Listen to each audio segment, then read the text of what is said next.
Go.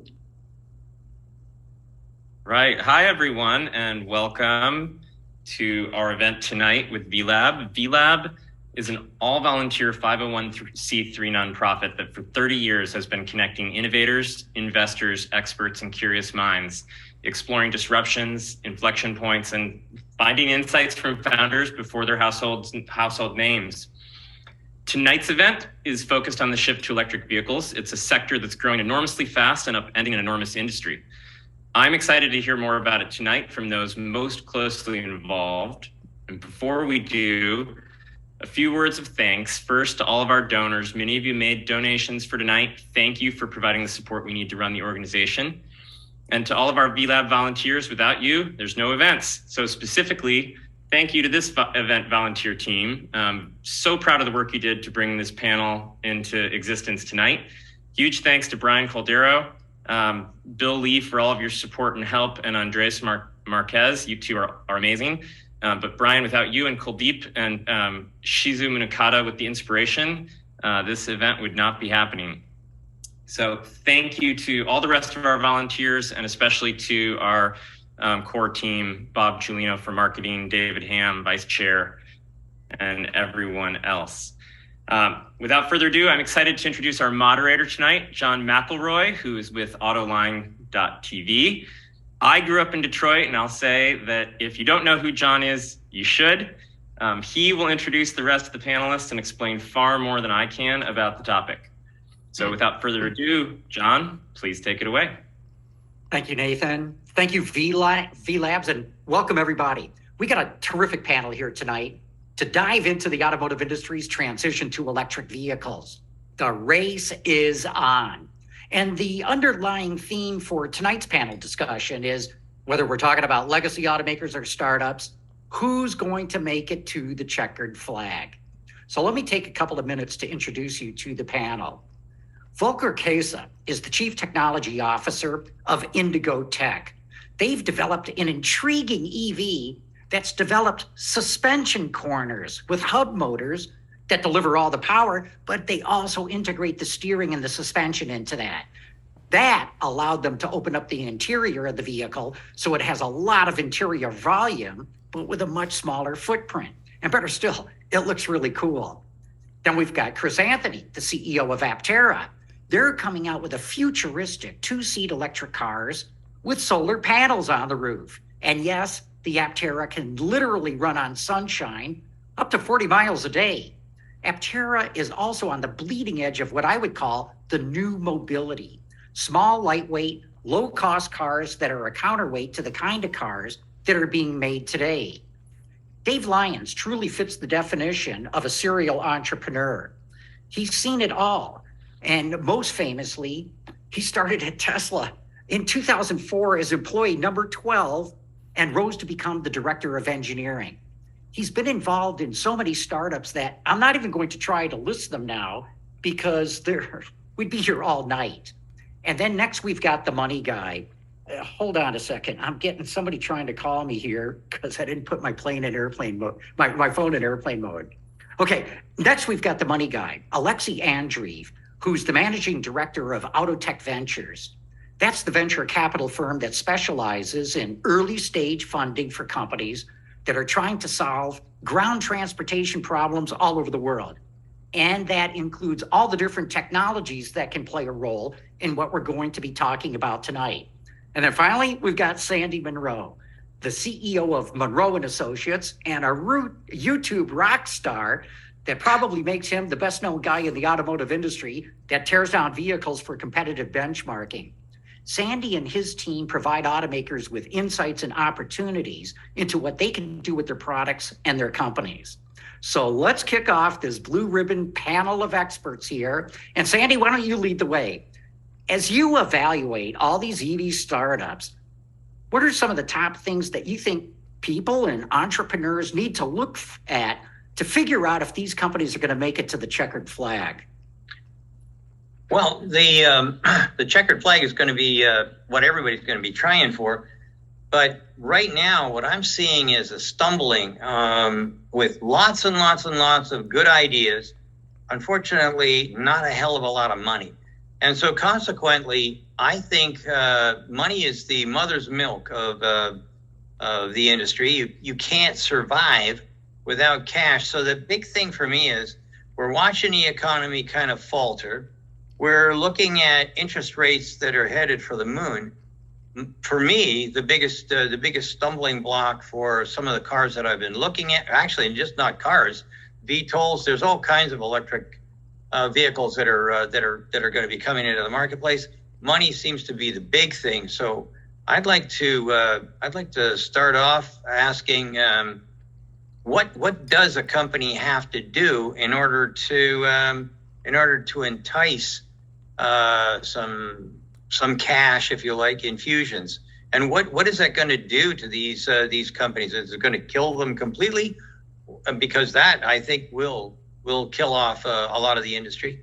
So I'd like to talk a little bit, or I'd like to hear a little bit about where the money is going to come from, how is it going to be distributed, what kind of interest rates are we going to see, and how are they going to pay it back? That to me is that's the big question. Well, that tees it up perfectly for you, Alexei. Come on in. What do you say to what Sandy's asking about? I think it's a very tough one, Sandy. And Dave and I, we went to the same business school, and we've known each other for over 20 years. And so the funny thing in business schools, they teach capital deployment. What do you do with capital once you have it? How to spend it on engineering, how to spend on marketing, how to spend on operations, how to spend on product development. And somehow they're not teaching people how to form capital. No one talks about capital formation. You're coming out of the B school, you assume your corporations has unlimited amount of money, and all you need to do is to spend capital wisely. And so I think over the last 12 months, we unfortunately, or maybe fortunately, transitioned from abundance of capital to clearly severe shortage of capital. And we see rounds getting repriced, and we see public investors who were willing to take venture capital risks and buying into SPACs, because SPAC was a very clever way of offload venture grade risk to retail investors, and all in compliance with Security Exchange Commission rules and regulations. I'm not telling somebody violated the law in any shape and form, but clearly there was a massive risk transfer from professional investor community into retail and public investor community. And so money are not available anymore. And at this point of time, you're dealing with early stage guys, and we're predominantly early stage people, trying to figure out what can we invest and where our, let's call it $5 to $10 million check makes a difference. And unfortunately, the capital intense startups like EVs, they're not a good fit with people like Autotech who can write $5 to $10 million check. As you said, you need to secure massive amounts of money. And historically, you would have several sources. I don't know, guys, you probably know it better than me. First, Department of Energy used to write credit facilities, and that's how Tesla started and benefited from. I think they wouldn't be around without this support from Department of Energy and US government.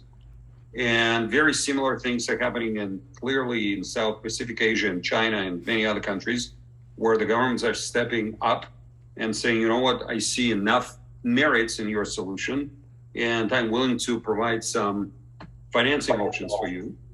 Another source of capital, you go to environmentally, let's call it conscious and impact investors. And you have mega funds started by zillionaires, and they want to change the world and protect the environment. And I think those guys have ability to tap into multi-billion-dollar pools of capital. In many cases, 3, 4, 5 billion of capital can be secured here and there.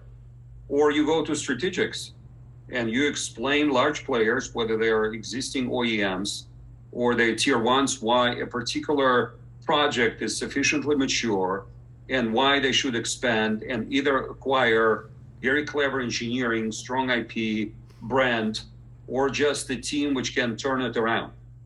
I frankly don't see venture capitalists be very active in EV space in the next, let's call it 18 to 24 months. And money comes and they go in waves. And I think it's one of the waves now where traditional financial investors, institutional investors are hiding under the table, trying to figure out what the hell is going on with interest rates and what the hell is going on with liquidity and public market receptivity for new exits. So I don't have any good news. Yeah. Interesting. Dave, you've been at so many startups. How do you see it? Is capital formation, i.e. generating revenue, the most important thing? Certainly feels that way. Boy, wasn't at Tesla, but I started a company that did self-driving truck technology, and we raised $85 million. And in my, kind of venture-backed startup world, $85 million used to be a fair amount of money, right? But we weren't able to close the $300, $400, $500 million rounds 5 years ago that really allowed some of these people to keep going. And that's in the autonomy, but that's, like I said, that's table stakes. And at the end of the day, the kind of people who are going to place those bets are not the same people who are placing the bets in the beginning. So there's a transition phase that you've got to figure out a way to be really attractive to, almost kind of seed stage investors to get you to convince to take the small money to get you started, to mitigate the risk, to get to the next stage, to get to the next larger stage. And it's a different kind of person or a different kind of leadership team who can do that. So it's very challenging to sit down and say, who's the kind of individual who can take that from the earliest vision all the way through kind of leading it to maybe even launch a first product if you're looking at $1 billion raises or more. We've seen a lot of carnage. Yeah. Chris, you're right on the edge there, right? I mean, you guys are getting ready to start selling vehicles soon enough. You got to start generating that revenue. What do you think what these guys have been saying? On the edge is how it always feels in a startup, right? On the edge. It's fundraising is always a battle. This is my 8th startup, so I've been through the fundraising ringer, on things that I've funded myself, things that I've gotten money from other people to fund, things that I've raised big capital for. But Aptera has been extremely fortunate to kind of evolved at a time where there's this thing called crowdfunding now. So, 10, 20 years ago, you couldn't have invested in the early Tesla and supported Dave's ambitions to make the first, electric vehicles happen. You had to be rich. You had to be in a fund. You had to, be of means to participate in that world. But now, if you have more than $1,000 in your pocket, you can invest in great companies like Aptera or companies in biotech or companies in tech. It's really cool now that people can kind of vote for the future they want with their dollars, and it's completely changed the fundraising game for us. So, Chris, what's the key? What do you need to do to get people to start really giving you money? Yeah, for us, it's telling the story. We're espousing a vision for the future that is more efficient and solar powered, and we have 15,000 amazing investors that have come in and said, I want to be a part of that vision. I think the vision is much more important than the product for crowdfunding, because you want people to support, the why of what you're doing, not really, the result of that. If your why is pure, the result will be pure as well. That's how we feel about our vehicle. But it's, it's not for everybody. Not everybody has a business model that probably fits with crowdfunding.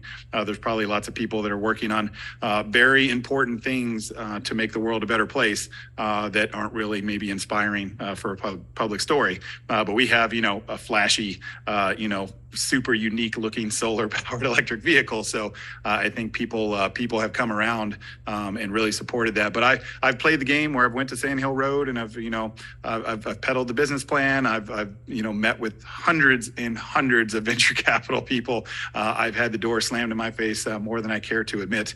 But it's in those games, it's every no gets you closer to a yes. But in the crowdfunding game, it's if you don't like our story, you're on to the next webpage page or next video or whatever. If you're inspired by our story, then you dig in and you're like, oh, I can not only reserve my own Aptera, I can invest in this company too.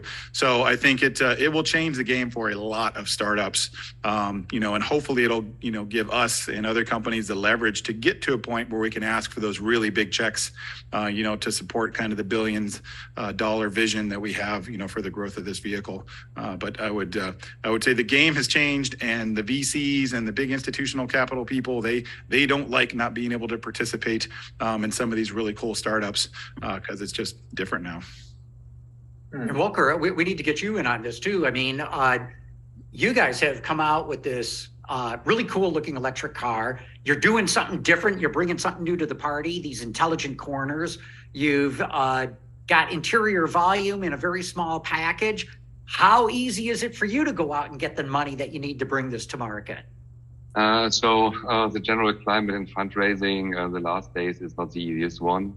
But to be honest, our CEOs at the moment traveling all the companies, VCs who want to fund us. So we are closing at the moment around exactly to start off with our engineering, and this will lead us to our tools.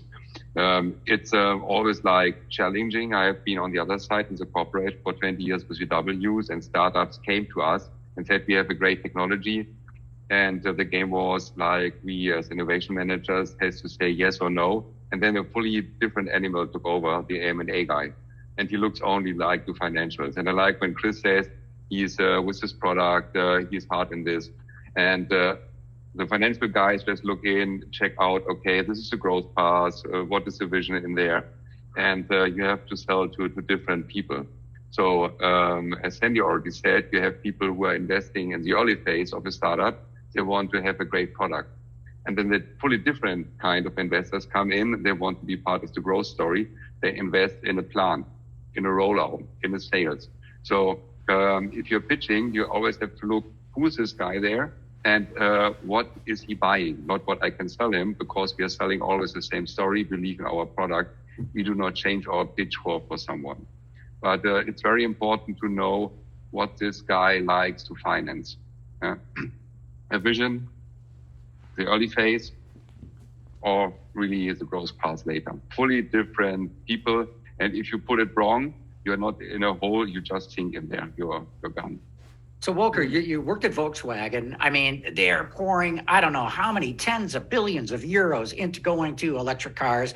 Here you've got this little startup thing going with Indigo. What's the mindset that it takes from somebody with the industry background that you have from the legacy side to take this company and get to the checkered flag? Yeah, so I've been 20 years with VW. I made the transition of Audi from ICEs to EVs with a budget of 1.5 billion. This is a quite small budget. If you know, VW all in had put 50 billion on this bet of EVs. What triggered me is like, I have been so many years in the industry, and the innovators' dilemmas is to do again and again what you know, why you have success. This is in our mind. It's nothing about automotive guys. You do what you know and where you have success. But to change the world, as Chris said, to have some impact, to do something different, you have to jump out of this box and go a fully new path. So my daughter told me after 20 years with VW, Dad, you're telling after 3 years the same stories. What's going on? You're the innovation manager of Audi. And I told her, great. This was all just last year. And I met Will Braylon, our CEO of Indigo, lived 2 weeks with him in a house, and we learned to value each other.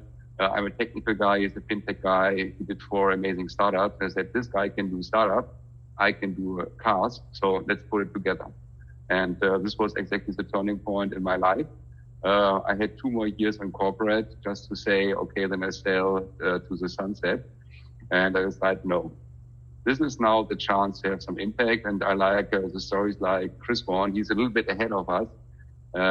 Just bring these new EVs to the market. And what changed my mind is make something different. It's ride-hailing, it's B2B, not an owning concept, to have a car which will change. So at the moment, EVs are like big 2.5, 3, 4 tons.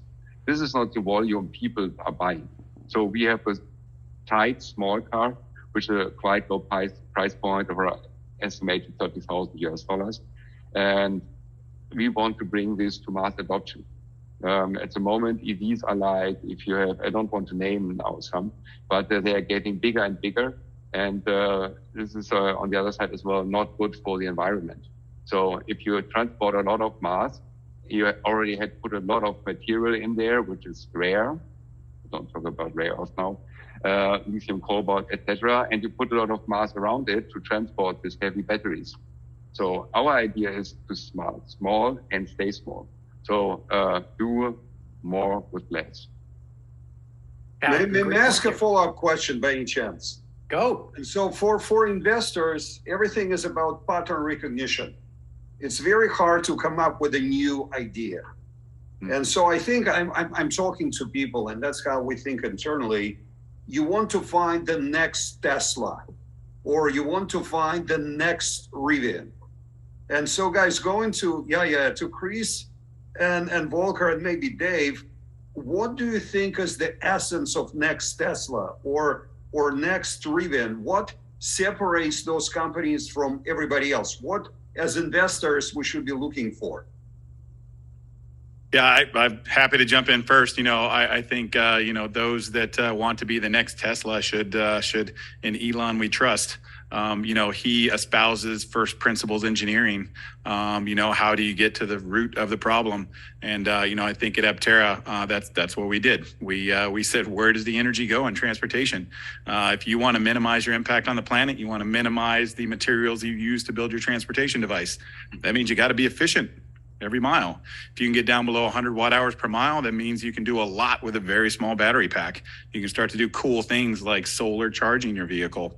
You have a lot, lighter weight vehicles. So you don't have, these brake parts that need servicing, 1,000,000-mile brake life. We have motors that are in our wheels and only have one wearable component, the axle bearing. It's a 1,000,000-mile device. So we think, stepping into first principles engineering and then creating a really compelling solution is kind of the next step. I think it's something that Elon probably wanted to do from inception, but he kind of evolved into his company. Tesla was up and going before he got there, and he just pushed. But I think if you asked Elon, hey, if you had to do it all over again, how would Tesla look? And I think he might say, well, it might look something like Aptera. Well, here's a question for you guys. I mean, Perfect. Good answer. But don't forget that Tesla lost billions of dollars for about a decade, and they were able to keep going because Elon Musk is Elon Musk, right? And he can pick up the phone today and raise another $2 billion if he has to. I'm not sure any other startup is going to have that kind of grace period of losing so much money for so long. So what's it going to take for the followers who want to be the next Tesla to be able to pull it off? Well, I think first off, you're going to have something like a Tesla.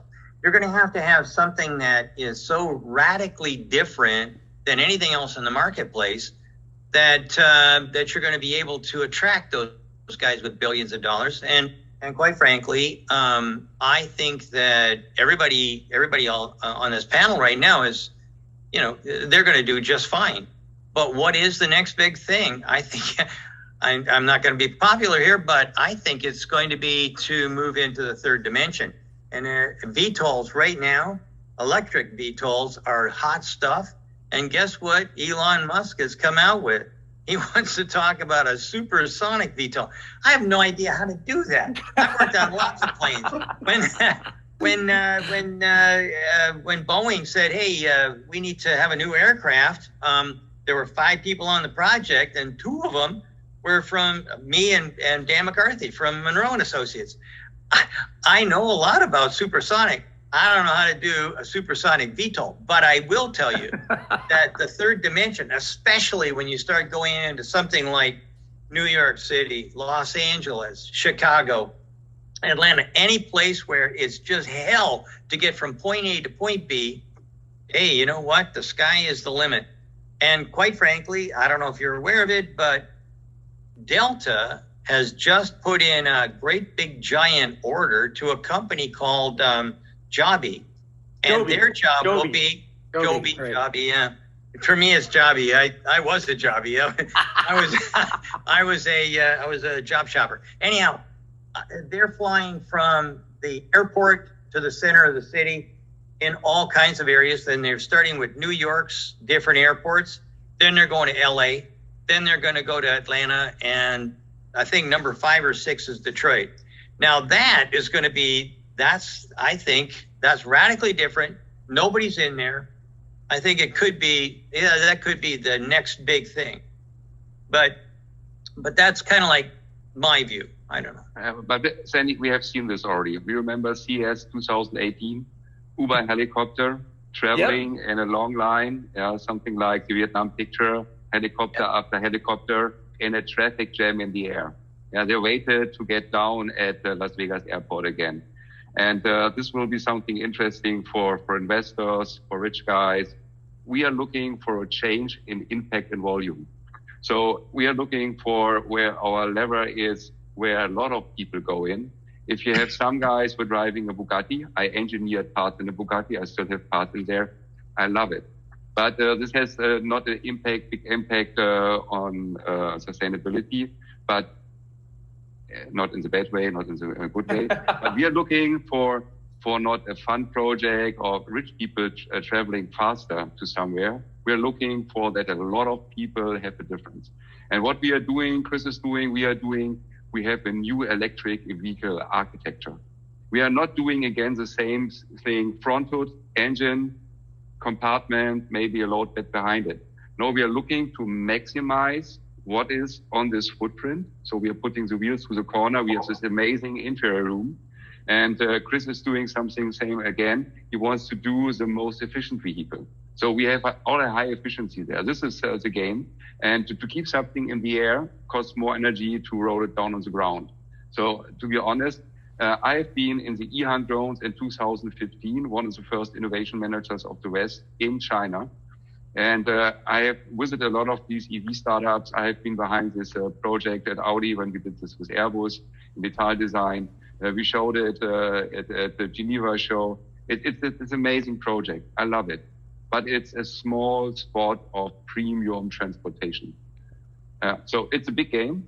A lot of people look to it, but it won't change the world, not in good and bad. It's Alexei, what do you think? I'd like to say something, if you don't mind. Okay, jump in. Yeah. At the end of the day, right, you say we got to do something radically different, and like Tesla was, but Tesla wasn't radically different, to be honest with you. Aptera was around back then too. That was radically different then. No offense, Chris, but what it was it brought a thrill. Like acceleration never gets old. I love that phrase, right? Acceleration never gets old, and it allows you to kind of have that. So there was a user experience side to this, and I think the next big car company is going to have something that really creates a better ownership, like kind of emotional feeling, kind of the same way Apple did when it brought out all of its kind of breakthrough products over its whole life. I don't believe it's going to be necessarily, doesn't have to be something that's exciting, because I love what you're talking about, Sandy. Joe Ben and I go back pretty far, and I think it's awesome to do an eVTOL, but I don't think it's going to change the auto industry or the EVs necessarily yet. Well, the thing is, I mean, what we're looking at, and what I think Volker was talking about, was the move toward the average person who doesn't have $65,000 or $85,000 or $110,000, like I'm looking at right here. They don't have that kind of money, and so Henry Ford came up with a car that everybody could afford. And guess what? It didn't have acceleration, but it didn't have horse shit either. So it was exact. That's why we got cars, right? It got rid of a problem. It got rid of horse pollution. And that was what everybody wanted to get rid of. So what we have to do is now we have to get rid of air pollution. We have to get rid of things like the toxic stuff that we kind of ignore and say, oh, we always done it that way. So I believe that the cars, like what you're seeing, I I'm getting one of the Aptera vehicles. There's no secret. I've invested in it as well because I think it's got a fabulous future. And what is it doing? Well, it's getting rid of gasoline. It's getting rid of maintenance. It's getting rid of actually electricity because I'm going to get it for free from the sun. So at the end of the day, this is the kind of stuff that the Henry Ford umbrella. How do I get it for a good price? How do I get it so that the average person can afford it and you get it into the industry? But I thought we were talking about revolution, and so I'm still looking for George Jetson. Where the hell's my flying car? That's what I want. Yeah. So let's hear it from Alexei, because Alexei, you got the money. You're looking at all this future technology that's coming down the road, but you're focused on ground transportation, right? So two questions for me here. What do you think about VTOLs? Is that making you change your mind about concentrating on ground transportation? And if it's not, what do you see as the next big thing?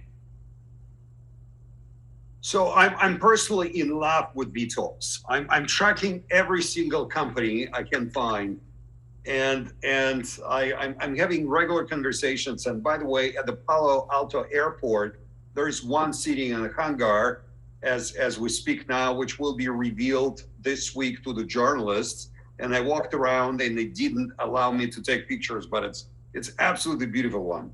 And so if you want to go and check it out, please do so. Yeah, our fund is specifically focused on ground transportation, and it's hardwired in our legal docs. And one of the reasons is while technology is there's a crosstalk between aviation and automotive, the standards are different. The decision-making process is different. The qualifications for pilots or drivers different. You have mass market versus professionally operated stuff. You have different, let's call it liabilities and accidents. You have different federal, state, and everything else regulations. And so we decided you cannot just go too broad. We need to pick up a domain and try to build intellectual dominance in this particular domain. And so while I'm a big fan and I'm watching big time after VTOL startups, and I'm personally excited, and I would love to fly one of those. It's outside of our domain. That's kind of first statement. Second, again, it's our restriction and it's our constraint because who we are. We are $200 million fund 3, and we write certain size checks. So as you guys know, hardware is hard. That's why it's called hardware. And it's much easier to move electrons than moving atoms. Moving atoms is hard. Electrons much easier. And so we tend to invest in, I don't want to say adjacencies, but things definitely relevant for EVs and autonomous driving. We're investing in better edge compute software to speed up algorithms. We are investing in AI vision system to improve yields and improve quality of the product. We are investing in battery management systems and over-the-air updates and all sorts of solutions which you can deploy over existing vehicles or the future vehicles. So they're kind of generation agnostic in many cases, and companies which can launch a product and test the market after first 10 million of investment. And so after 10 million, you have a product on the market and it generates revenues, and you can talk to the customers, and the customers will explain why they selected this product versus something else. And going back to Volker, investment community is a stack.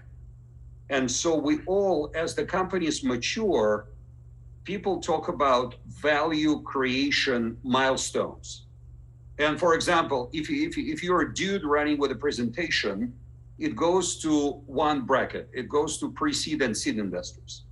If you're somebody running with a working prototype and a couple of POCs with Audi and Volkswagen, it goes to Series A guys.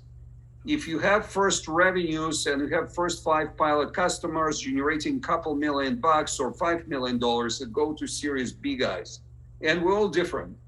And therefore, the unfortunate reality for many of capital intense startups is until you really launch and start providing services, it almost doesn't matter. And so you may develop amazing technology. You may deploy 5 trucks and Dave, I know the story of Peloton Technologies. You're running it, and then you're trying to convince different fleets to adopt this technology and deploy it for platooning. But it's like from here to there, it's mostly hand waving. And in good market, it's easy to raise, or you can energize people and evangelize people. In bad markets, I think somebody told, I will paraphrase it, but like the God can share his vision, everybody else needs to show me the numbers. And so for everybody else in a bad market, we all need to have numbers to move from point A to point B to point C. And therefore, I'm happy to talk BMS systems and relatively small pieces you can build for $10 million and recognize the revenues. But unfortunately, we are not leading and we're not charging for those mega super duper capital intense endeavors. And we used to have big funds and soft banks of the world and many other mega funds used to invest in this domain. And I think they were, again, fueling a lot of growth. And now they pulled back. And I'm sure they will come again. It's simply timing is important. And so let me ask you a question. We've got a new government now, right? I'm sure we're all energized or whatever because we know at least who's going to be the president for a while, and for the next 2 years, we're stuck with whoever we got. I'd like to know, is that new government going to be pro EV or negative EV, or are they going to throw cash at our situation here, or what do you think is going to happen? Because quite frankly, I mean, they are going to have some kind of influence over whatever is going to happen. So what do you think they're going to bring to the party? They're clearly pro EV, They're clearly pro domestic manufacturing of everything from batteries to battery packs to vehicles to everything. They are definitely introducing different subsidies. And so for the guys who don't have $110,000 or $80,000 and still wants to buy an electric car, there are multiple government programs. The challenge, and I may be wrong, guys, I would love to get your opinion. My understanding is if your startup like Aptera or some other guys who are still building manufacturing facilities and they don't have a product on the market, those subsidies don't qualify for people without a product. Only when you can go and buy the vehicle, you can apply for, I don't know, $5,000 check from federal government and $3,000 from California. You must have a product on the market. Exactly. And during the early Tesla days, Obama administration provided financial support to producers as people were scaling. I'm not sure it's the case anymore. Well, let's hear from Chris Anthony. I mean, he's right in the thick of it. What's going on there, Chris? The thick of it is right. Hey, we just got a $22 million assistance package. California is supporting, the EV boom. They want to have an all-electric vehicle fleet mandate. Only electric vehicles can be sold in California in 2035. That's going to take a tremendous amount of support. The Inflation Reduction Act, the IRA, is heavily incentivizing domestic battery production and other manufacturing of clean technologies. Chris, does the Aptera qualify for any of the IRA stuff? The No, $7,500 or anything? no like electric that? vehicle on the market today qualifies for. Well, I know, but IRA. let's say, what I'm wondering, you got a 2C3 wheeler, is that going to qualify? Right now, it doesn't. We hope to have the language expanded to. So even if you had all domestic everything, you still would not get money. If we had all domestic, we have to have motorcycle incentives. We're taking. Do you need that? Do you need them to expand that and get that kind of incentive going? We would love it. Because we focus on efficiency, we can sell a cost-efficient, effective vehicle because we use such a small battery pack to go the same distance as some of these other big EVs. And when you can use a quarter of the battery pack to go the same distance as the other EVs, you pay a quarter of the price. And the battery pack is the most expensive component of a bill of materials for an EV. So if you can reduce that battery cost, it's just, bang, bang, bang. You can sell a very cost-efficient. And let's get Volker, same thing. I mean, do you need subsidies to really get your company off the ground? Now, there are two perspectives in it, and I just want to bring a new word in here. We have to talk more about the customers. People who are looking for an EV, they just look to a price point. If you've already charged something like 80,000, 100, 120,000, and they say, hey, I'm interested in this, but this is not my ballpark. I cannot do this. But I have been in programs, I've been CEO to Martin Winter for some years. And we looked as a car industry, how to catch what a customer wants and how to help him to get it. And I can see as a European guy who's advising as well, German government on EV infrastructure, we have to do more there. So at the moment, it's good that you say you get something like $4,000, $6,000, $7,000 per car on top of it. But you leave the dealership and then you're looking for a charging point.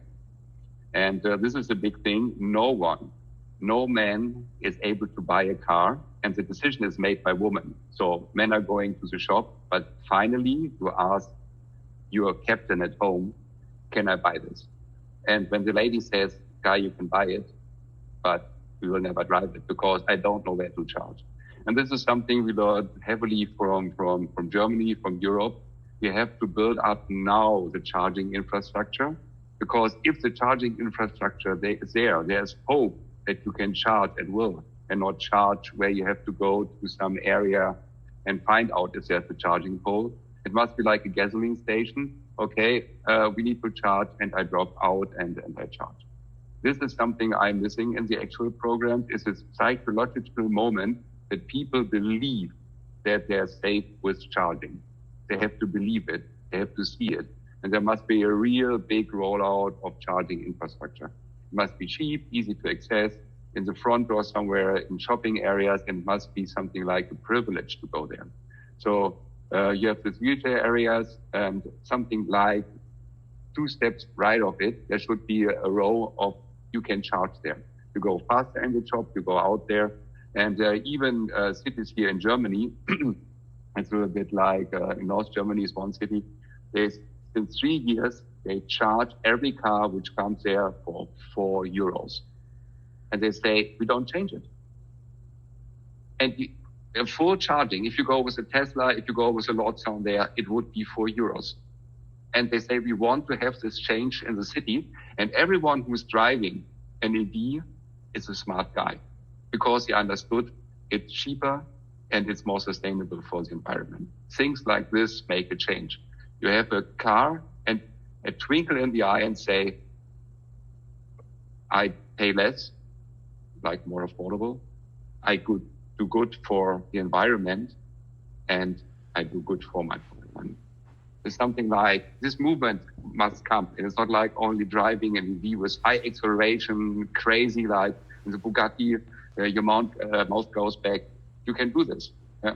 And I'm still tickled when 3 Bugattis, in North Germany, there's the engineering of Bugatti. 3 Bugattis are on a public highway overtaking you. Yeah. The flaps at the rear going up and down. And it's like, oh my God, this is crazy engineering. But the same feeling has to come if you see an EV and an EV driving.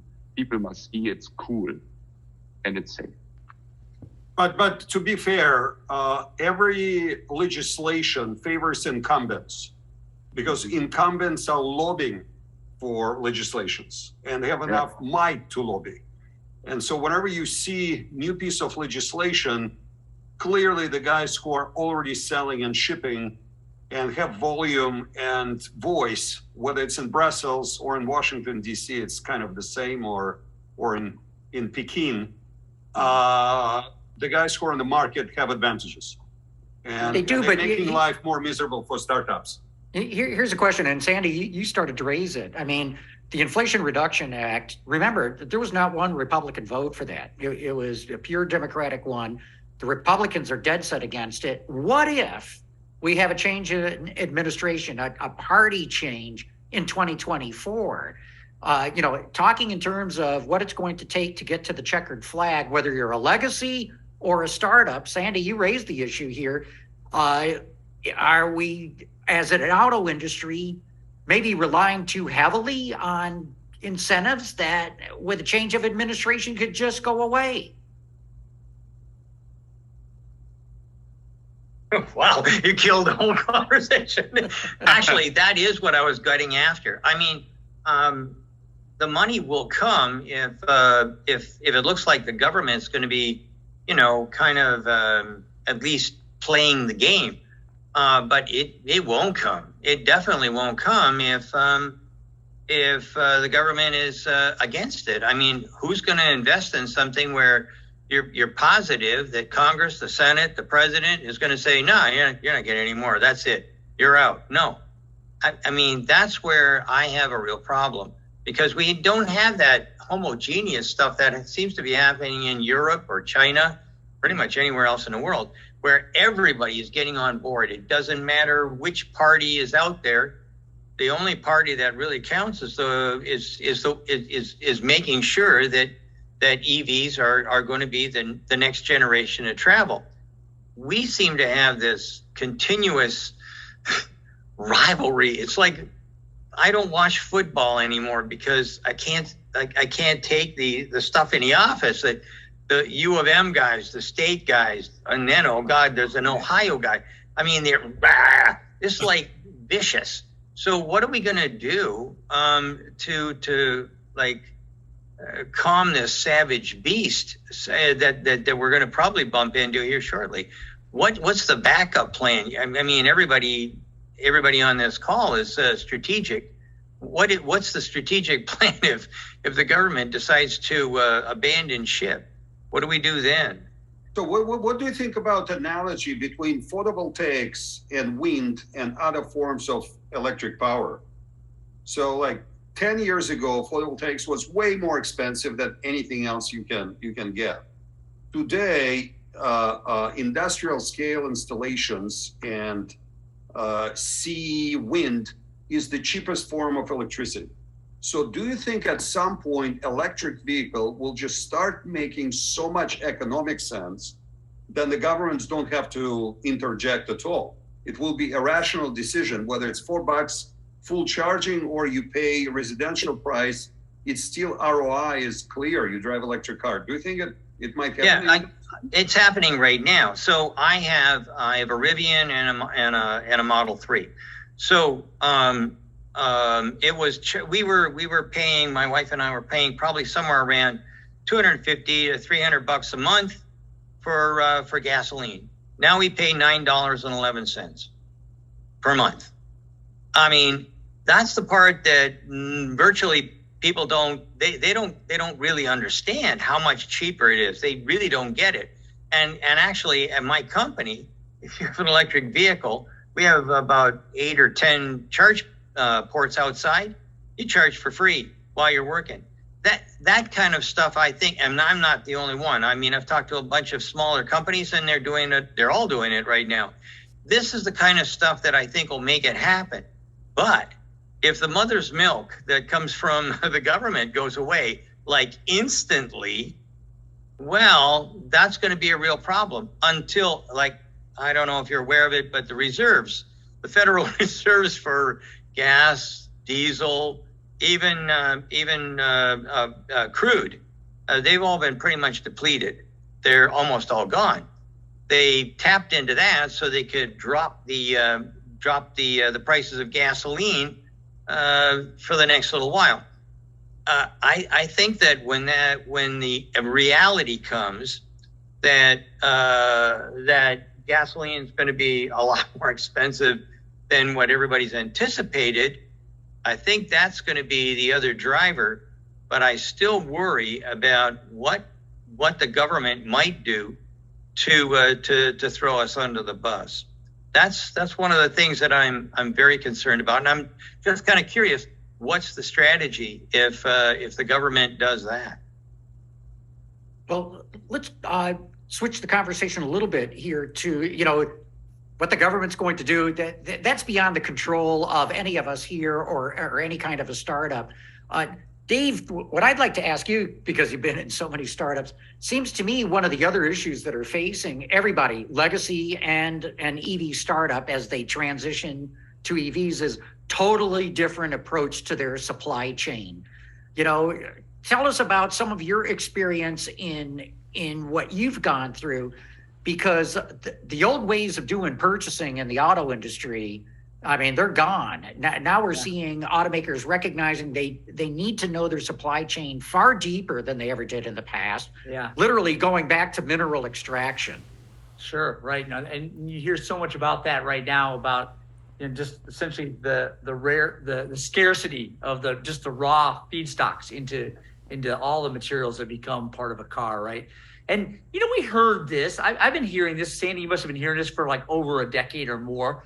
But it feels like now we're only getting to the scale that's starting to come to be a real point of pain. So I think it's like a wake-up call, right? To me, I think it's a wake-up call. And so there's going to be this massive shift for reshoring and fundamentally rethinking how they are and how these things get built. And also, I guess kind of more classically down to just kind of great value engineering to help try to get to use the things that are actually just more ubiquitous.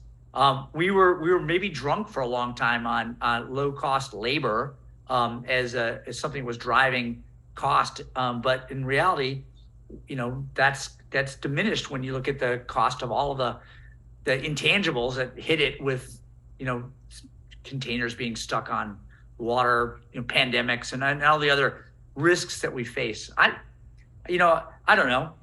It's a big question, but I'm actually kind of glad to see that we dumped out the toolbox and we're all putting it back together now. Maybe we can do it a little more clearly for this particular landscape that we face going forward. Yeah, Chris, let's get your input, because everybody knows about the chip shortage that's going on, but I'm being told it goes way deeper than that.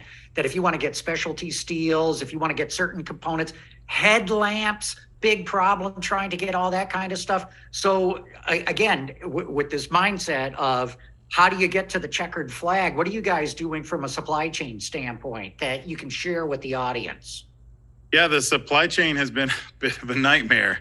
We've had to pre-buy some of our microchips for the Aptera production for a whole year worth of production before we've even started production. We won't start production until next year. But there's some crazy lead times, 60 months on some chips, which is, I think that will flush itself out over the next year. But, people have to take precautions. It's also really yanked the price up on some of the base materials for electric vehicles. Rare earth materials, the things that go into our battery packs, just gone crazy. We don't have, any domestic supply to kind of hedge that out. So we just have to shop the global markets to buy a lot of the things we need. Luckily, we've just signed an amazing deal in Europe to produce our carbon fiber body parts. We consider that kind of the future, of body structures. Steel and aluminum are built one way, but composites are just more fungible. They're much more easy to transport. You have petroleum refining, all around the world, so you can get the petroleum and kind of natural carbon fiber that you need to make these parts almost anywhere. We think that it really is the future of lightweight vehicles, which will just be a necessity for electric vehicles because the weight is just a huge penalty in your efficiency. Yeah. Chris, is that a risk though to you to have? Sorry, go ahead, Dave. Is that a risk to you, Chris, to have those key components made in Europe, where you may struggle to get them back on shore? It's a logistics, it's a challenge in logistics in the beginning, but the great thing about, the Inflation Reduction Act and some of these plans that are coming out of the Department of Energy and others is we're going to onshore the production of those composite parts over time. So we're looking to, domesticate that production, bring jobs back to America and make these beautiful lightweight structures right here in the States. But to be honest, the Inflation Reduction Act, there are countries in, like, you can look to Colombia, the last country where China is not investing in lithium mining. You can get parts from Europe and you're still part of the Inflation Reduction Act. It's Dave, the point, and what we are struggling with, their competences worldwide. We have to look forward to buying things. I have the European background and a lot of suppliers we're talking at the moment as partners.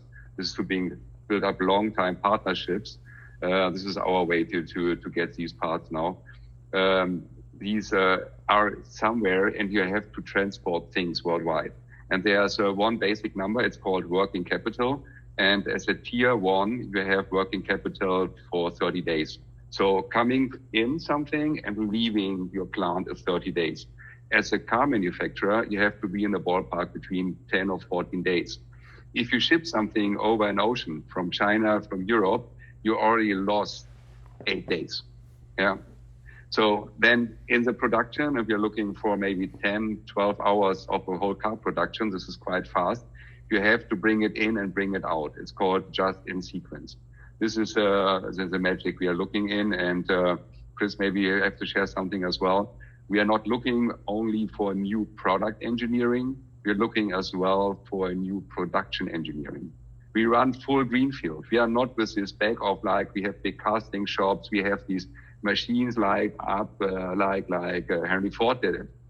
No, we are running for new engineering concepts for production as well, to have a smaller footprint in the plant as well. It's not only driving the car out there, as well, have it faster out of the door means less people around there, less storage around there. And all this storage takes space, it's working capital you waste.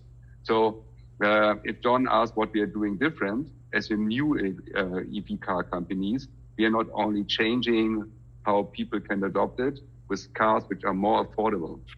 We are changing as well how we engineer the product, more for less, and we are doing the same in the production. Fully different ways of making cars. And I've done production axle systems at VW, 6,000 axles going out every day. And I signed with my blood that no one is hurt. This is like a really crazy animal. And we try to stay away from this. And I love Chris' idea. He has only one bearing in there. And he has to look for this. Yeah, this is looking for new product and production engineering principles. This will change. Yeah, lean manufacturing and design for manufacturability is the key to supply chain woes. And, you know, I know a great company in Michigan that is led by literally a god of lean manufacturing. I mean, if you're interested in lean manufacturing, go to Munro and Associates. They will help you out. Gentleman there named Sandy Munro, he's just the best. Man, I'm telling you, it's the best $50 I ever gave. But you know, Sandy, there's something. No, go ahead. Well, I was going to say there's another thing. I keep going back to the things that I think hold us back. And in a lot of cases that they have to do with the government. And here's the thing that it gets me every time. Every time. We talk about how we were trying to get this, that, and the next thing. Why don't we look at what we can get rid of? Can anybody think of anything that's more outdated than side view mirrors, wing mirrors, whatever you want to call them?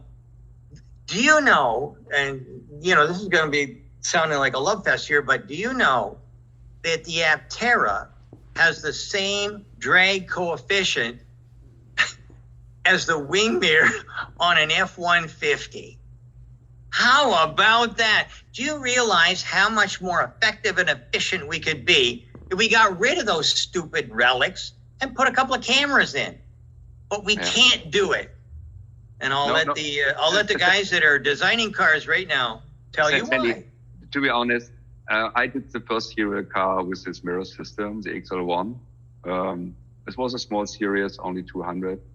307 miles per gallon. It was amazing. And there was a lot of American technology. And the glazing came from fighter cockpits in US. So it's worldwide traveling there. And I have done innovation management in Audi. And some guy said, you have as well a department for standards. I say, yes. We are defining today what the product in the future look like. We are part of this. And when the standard is alive, then someone who makes laws look to it, oh, this is a standard, it's worldwide accepted, then it's a law. In 2014, when I brought the XL1 to the market, there was no country in Germany allowing this mirror. And there are rules, in the Netherlands, every car has to have a trailer hook. This is a joke. But I went to the state secretary and she said, you don't have a mirror. And I said, just drive with it. It works like a mirror. It's even better. You don't have to change the angle if your wife is driving in it or I'm driving in your car. It has so many advantages. We took it from fighter planes, like the electronics. You can see in the sun, you still see very clear. She said, this is amazing. I vote for it. I went to the British state secretary and she said, we have to drive this car. It does not have this rear mirror. And she said, this is crazy. You have nearly no dead angle there. There's so many advantages. The base point, Sandy, is we have to look in what the government can prepare for tomorrow to change the standards. So the side mirror or the rear view mirror is one example, but as well, like EVs must have advantages in standards. Yeah, and the mirror is this one little thing, and the stack coefficients of an F150. I lived this game when I had a big SUV in Germany to go high speed. I just folded the side mirrors in. And my wife said, what are you doing? I say, hey, I'm driving so fast. If someone wants to overtake, he made the light blinking. I will see it for sure in the center mirror. But just to go smaller there made me 5 kilometers per hour faster. You can live this. Yeah. There you go. Look, this government regulation thing is a good issue for us to get into. Not that, we need to all sit around bitching about the government, but it does tie into this whole theme thing here too, because, you guys may not remember this, but I sure do. Back in the 1970s, the auto industry had petitioned NHTSA to go from round headlamps to square headlamps. It took years to make the change. And the head of NHTSA has told me in the past is it takes 7 years for NHTSA to implement a new safety standard. And, Sandy, you raised the issue of the outside rear view mirrors. There's headlamp technology that is far more advanced that's available in Europe and China that is not available in the US because it takes so long. Now, we were talking earlier about getting the raw materials needing to be sourced in the US to qualify batteries for the IRA payments. Yeah. Now we have all this permitting of mining that takes something like 8 years to get this thing going. So who wants to jump into this? Actually, here's something. Here's something that just came from a government. Canada's kicked 3 of the there's 3 lithium mines in Canada. I didn't know about. Well, they were owned by the Chinese, and the Canadian government says you're going to have to divest. And I went, holy mackerel, that was a surprise. And then right after that, we had some guys coming in, and one of the other things that's going up faster than the price of lithium is the price of graphite. And where are we going to get graphite? Oh man, it's a big deal. Well, they burn up trees over in China, and then they grind it up. People die of lung disease continuously, but that's what the graphite is. Holy doodle. Ontario's got one of these gigantic, you can see it with a satellite view. It's huge. This great big giant area. Where does it go? Well, actually it goes to China. And then the last thing, I totally blew my mind because the Canadian government was giving me all this crap. There's a town in, I don't know, someplace in Canada. It's called cobalt. Guess why? Take a guess. They were mining cobalt there, but really what they wanted to extract was the silver that kind of you get silver and cobalt in the same, I guess. They were pulling the silver out while the silver went away. They got these big piles of cobalt. They're not doing a damn thing with it. And I'm saying, wait a minute. We've got all these big piles of stuff that we need. It's all available here. And it's only coming to a head because we've decided that it's a good idea if we start to build here. I don't understand why it was that we didn't see this before, But I'm wondering how much effort, money, government assistance, whatever we could get to find out what else is sitting here, ready for the plucking, as it were. Sandy, I think I can answer to your question. And unfortunately, it goes back to the government. Governments need to decide what they want. Because you can extract cobalt, you can extract lithium, you can provide or manufacture carbon, activated carbon.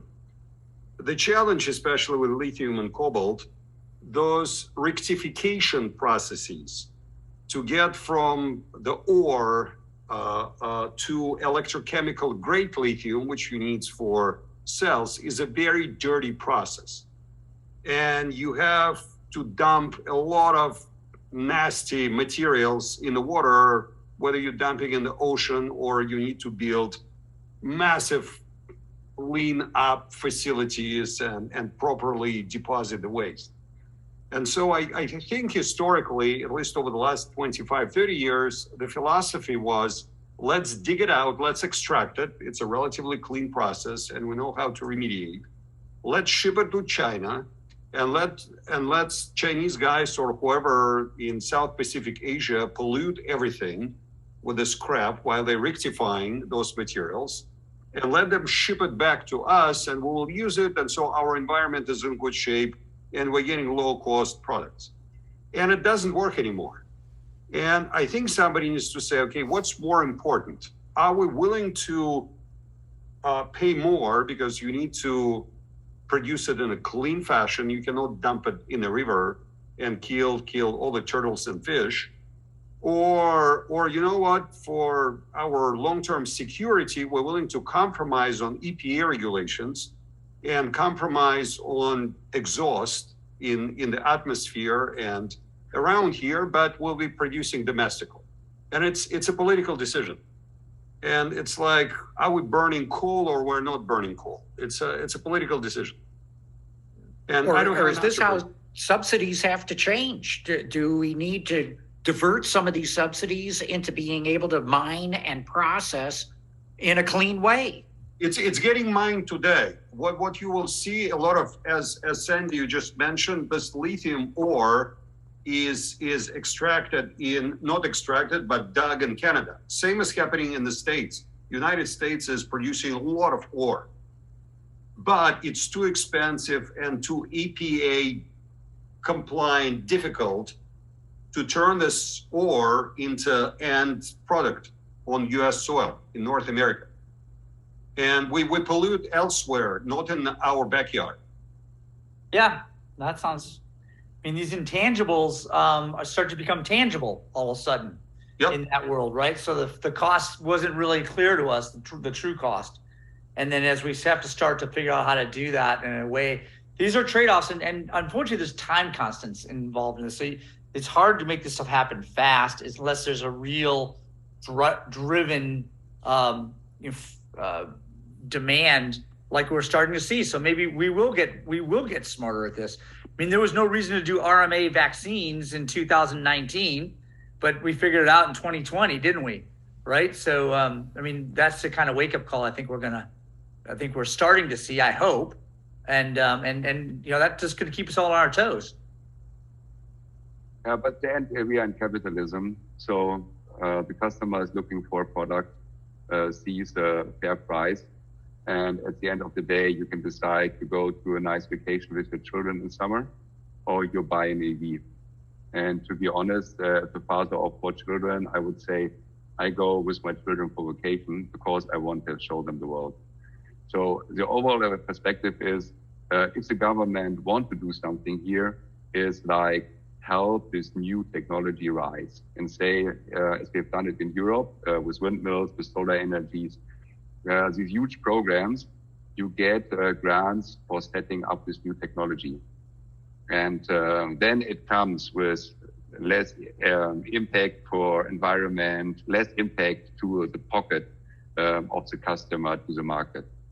This could make a change. And our cars, we say we do it from America for America. So we want to stay local because this supply chain is as well like polluting a lot. So if you see if the recycled product goes from California to Ohio and then it's dumped in Mexico, it's crazy. So we have done this tracing with dump as well, and we have to look cradle to grave to the whole process. At the moment, we're talking about producing the energy, producing the car, driving the car, and at the end of the day, you have these huge batteries there, and you can do that like second use, make like UAV is doing this, put in front of the headquarters and have an energy storage. But how many energy storages you want to build out of cars? We were actively looking at reuse and recycle. I think it's a huge area for batteries. Exactly. Sure. To have closed economy, huge area. It's a game changer, especially for JB pricing. figured that out. JB, he saw this, and a long time ago we talked about it. He and I, and Redwood Materials is that, right? And he's making it happen. Yeah. But there are different ways to do this, and there's a mechanical way to grind these batteries, get it off, and at the end you have to look in the process how you made it. So there are 17 ways to destroy things, from nuclear to mechanical impact to corrosion, electrical, so different ways. But if you put something together by water solution process, electrical process, you have to break it up the same way. It's like if you have a tool and fix something, you have to use the same tool to unlock it again. And this process is, there are only 2 startups worldwide who are in this electrochemical dissolution process of the battery. So this mechanical grinding at the end, it's like all broken down. And then you have to process it again in an electrochemical way. But if you start this reverse production, this gets a lot of more efficient. But this is something like the government could help. So I'm changing to US with my work visa now. Exactly, I bought the flight in 12 hours, and then I have to live in the United States. But I still have this European thinking, how we help certain technology fields to evolve, and then let it go to the market. And some guys like Alexei say, this is a cool technology. Government says this is cool. Some grants behind it, and it will be capitalism. This is how the system works. Dave, you said it as well. If we want to do it, we are able to do it, but it must be at the end a business case. Well, I'll tell you, when I was a kid, I was a toolmaker prior to becoming an engineer. And the very first project that I worked on was for a company called Century Spray, and our job was to clean up polluters. And the biggest polluter in North America used to be the mines in Sudbury. If you ever went up in the 60s, when I was a kid, if you went to Sudbury, there were no trees, there was no grass, there was no nothing. Everybody had asthma. It was a hellhole. But if you go up now, you don't see any of that stuff. And the reason for that is because we developed equipment to take the horrible crap, mostly sulfuric acid, out of the air and figured out how to actually turn it into money. That, and in fact, when we first put up the air cleaners that went on to the towers, we found out that after we had them on for a while, the big canisters that were at the bottom, so it basically just swings around like a like a tornado inside, and it's water. And what happens is the smoke goes in, the water traps it, and then the sludge goes down into these big pots. And our job was to bring these big pots back to the factory, and then we'd go through it and find out what might be available to us. And one of the things we found in there, and it was about 1% of the weight of it, was gold. We lost that contract instantly. Some fool went and told the people at Sudbury Mines that we were finding gold in the sludge, and that was the end of that. These guys took it over, and then they bought more pollution control-y stuff, because there's always some sort of added benefit when you do something that's worthwhile. So that one was the first one, but then every car company, every foundry, everybody started putting that same sort of pollution control equipment on their chimneys and whatnot, and we wound up with a much better world. I think that if we start looking at these incredibly and I do know they're nasty, operations that have to come on for lithium, cobalt, graphite. All these things, there's got to be a better way of processing. And I'm pretty sure that there's enough brains in this country to figure out what we have to do in order to get the job done. So I think that there's a solution, and I don't think it's going to be something that'd be impossible. I just think somebody has to turn the key, and there'll be just as many people that are working on electric vehicles could work on how do we refine so that, we don't kill all the turtles and the fish. Well, not all of them, maybe a couple. I don't know. Hey guys, we're down to the last part of this conversation here. We've got quite a few questions coming in from the audience. Why don't we go sort of, rapid fire here and round out the rest of this conversation with questions from the audience. And so with that, Chris, we're starting with you. You got a question from George Saloom. He wants to know, how did you get the dollars from California that you mentioned? George, thank you. There's a lot of grant possibilities out there depending on what you're doing. California is highly incentivizing electric vehicle technologies and clean technologies in general, energy creation and distribution technologies. So it's really just finding a grant that could work for whatever your company is doing, and then go after it and apply for it. This effort can be complex and it can be expensive, and you have to maybe rally a lot of people in support, but it is effective and can get you a lot of financial support. Okay, Chris, a follow-up from Craig Dawkins. He wants to know, when are you going to ship the first Aptera? Is it going to be the third quarter of 23? And how are you going to navigate the states that do not allow direct sales? Well, Sandy wants this one. So, Oh, yay! we could ship now. We're technically a federal motor vehicle manufacturer. We could sell the vehicles that we have on the floor. If you're building an auto cycle, it's self-certification. So, but there's a lot of work for us to still do. We're about to pen our production design with Sandy's help, a very manufacturable design. But then we have to go through validation and ramping up our manufacturing facilities, getting all the equipment and tooling needed to do that. So, unfortunately, the exact time of the first delivery is funding dependent. So Alexis, funding dependent, that if he could help us find those big dollars to buy that tooling and equipment, that would be great. But our plan that's how right we now kicked is off this whole conversation. You got to get the money. It's about 9 months for us, from the time we start deploying capital to when we start to deliver vehicles and ramp up our manufacturing line. So very quick in automotive terms, but we still have a ways to go. Okay, next one. Volker, I'm going to throw this to you because I think you addressed this point earlier. Gordon Neeson wants to know, won't EVs pass the tipping point where they don't need the government money to move forward because the value's there? He points out that photovoltaic cells and wind is crushing coal because it's cheaper, not just because it's greener. Yeah, so Gordon, good question. So the tipping point, you have seen statistics there, and big markets like China, they make a move there already. They're at 3%. It's a huge market, so a lot of absolute cars going there. You have the tipping points already reached in Europe. And this brings us that the whole industry behind it, the supply chain partners, the engineering partners, they change their business to EVs. So it gets more affordable to get these components for a car maker. And this makes this avalanche going faster. So the tipping point will come. It's not there. There are different markets which are more or less close to this. And I would say numbering this like it's Europe, China, and then US at the moment.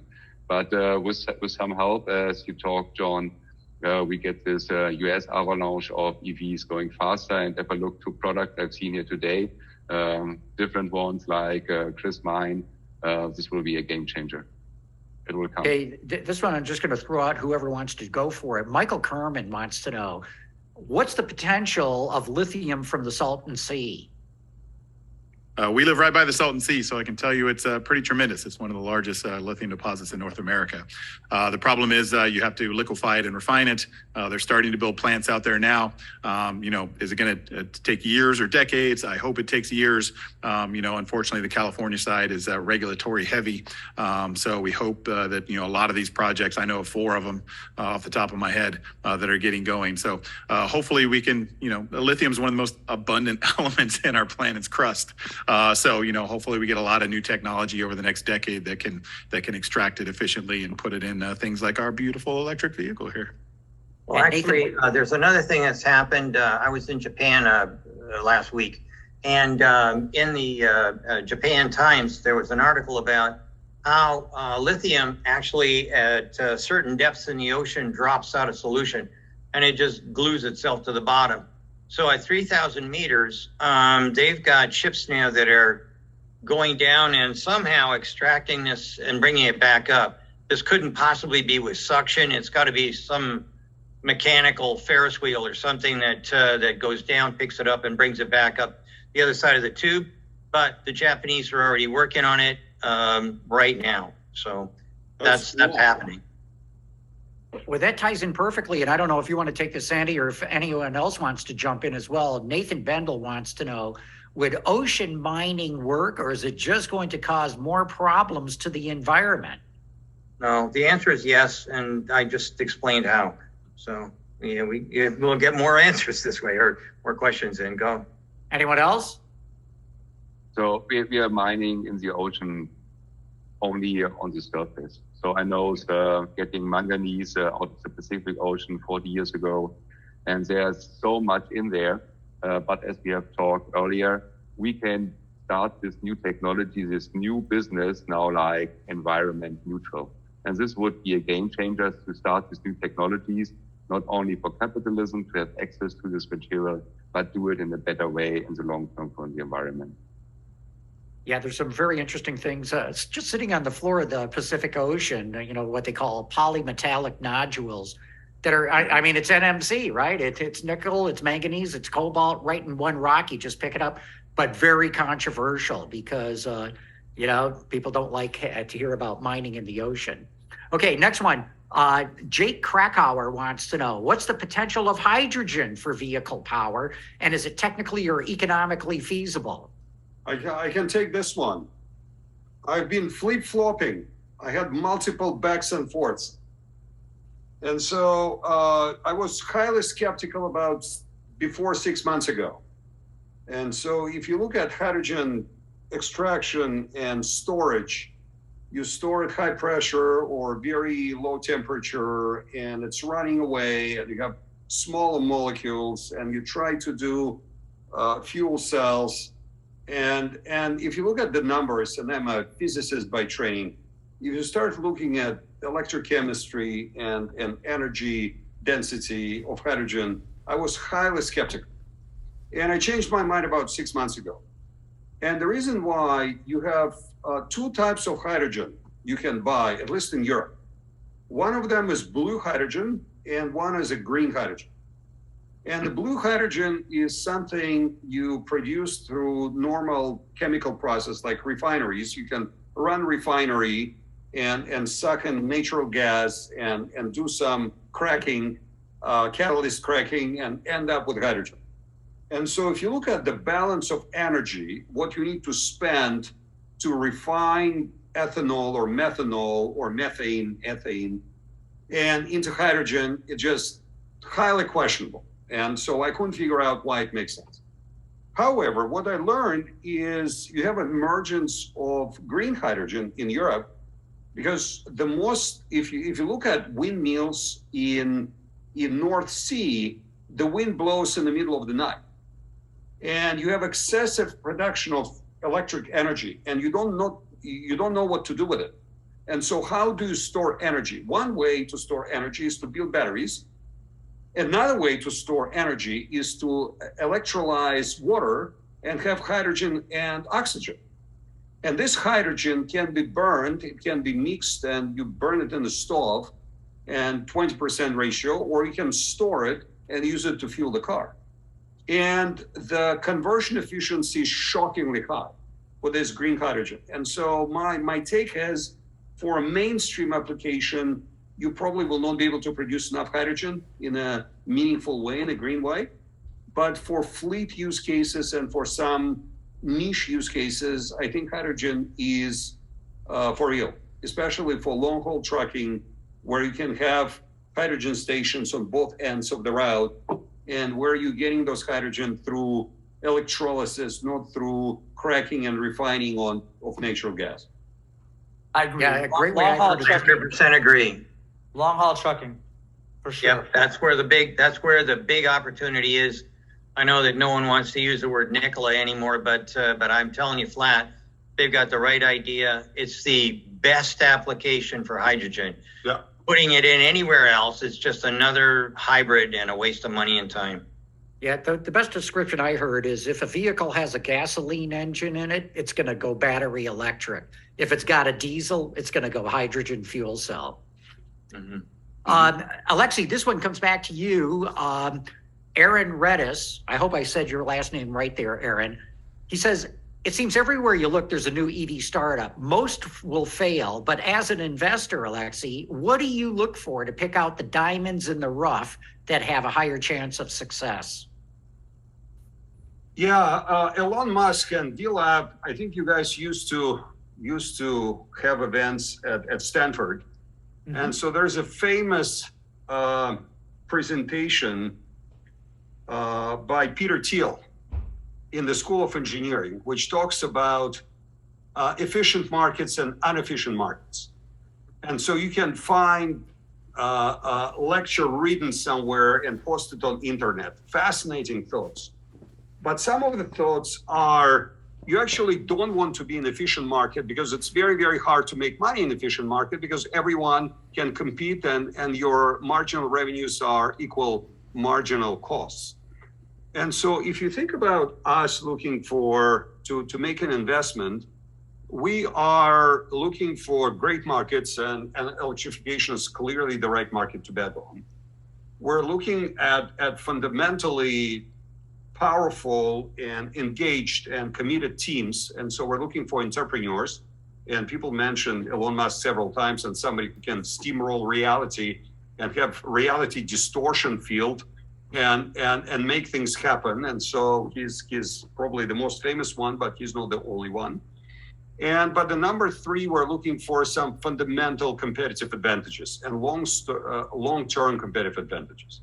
And in some cases, it can be technology, it can be technological edge. In some cases, it can be access to certain resources hard to get, like somebody has arrangement with battery plant, or somebody managed to get access to a factory which can manufacture vehicles. And so you don't need to build a brand new factory, you can run on somebody else's factory.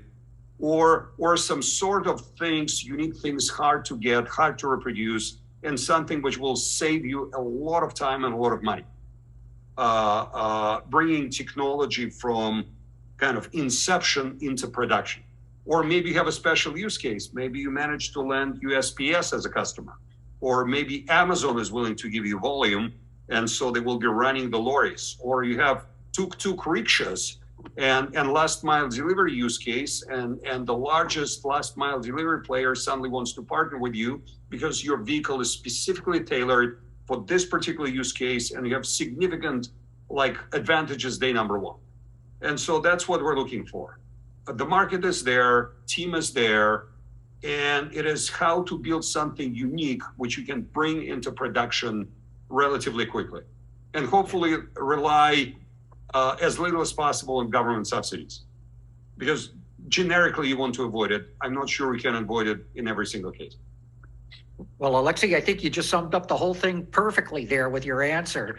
And we're at the end of our time, so we're going to have to wrap this up. There are actually a lot more questions, so I apologize to those who posted their questions, but we're out of time. I got to tell you, it was a thrill to be with all of you, and we're going to have to wrap this up now. And Nathan, I'm going to hand it back to you.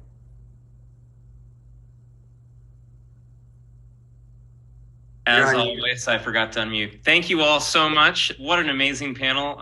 We all learned so much, and I wish we could have you for even longer, but I know some of you are calling in from the other side of the world. So thank you so much for joining, and really appreciate it. So one quick plug, and before we go, so I think you heard in my opening that we are a nonprofit organization, and I wanted to answer one question very quickly. So where can you get to the video recording of this? It'll be up probably in about a week.